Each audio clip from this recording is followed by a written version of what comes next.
اساتذہ کے فیض سے محروم ہونے کے جو اسباب ہیں ان میں سے ایک سبب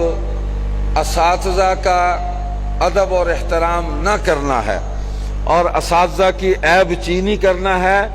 اور ان کی شخصیت میں عیوب کو تلاش کرنا ہے کہ کیسے بولتا ہے،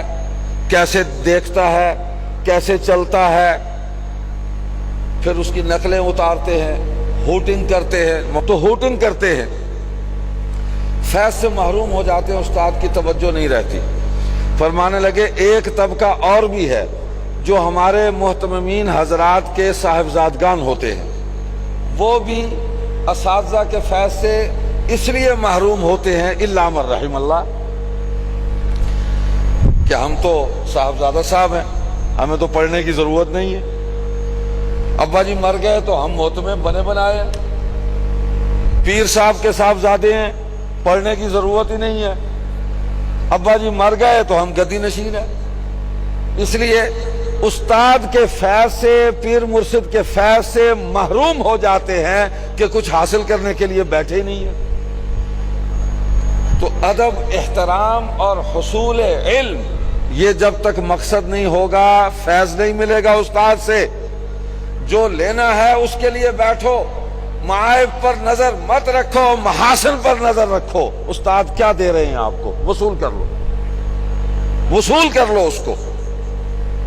اور ادب و احترام کا یہ عالم ہے۔ جانشین امیر شریعت حضرت مولانا سید ابو معاویہ ابو ذر بخاری رحمۃ اللہ علیہ امام اہل سنت فرماتے ہیں کہ خیر المدارس میں پڑھتا تھا،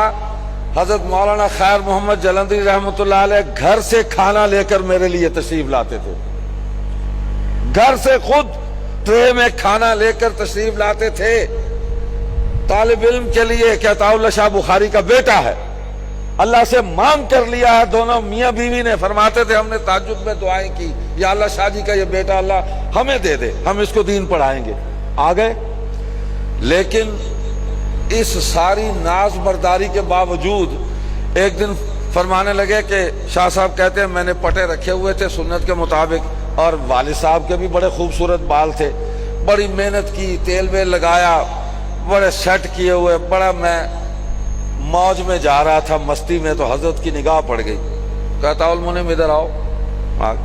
فوراً جا کر اس طرح پھروا دو۔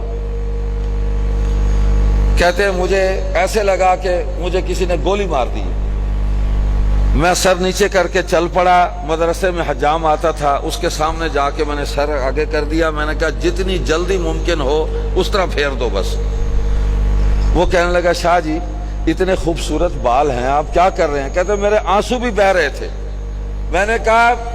بس اس کو چھوڑ، تجھ سے زیادہ مجھے پتا ہے یہ کتنے خوبصورت ہے اور کتنی میں نے محنت کی ہے اس پر، بال تو پھر آ جائیں گے، استاد کی محبت اور فیض پھر نہیں ملے گا۔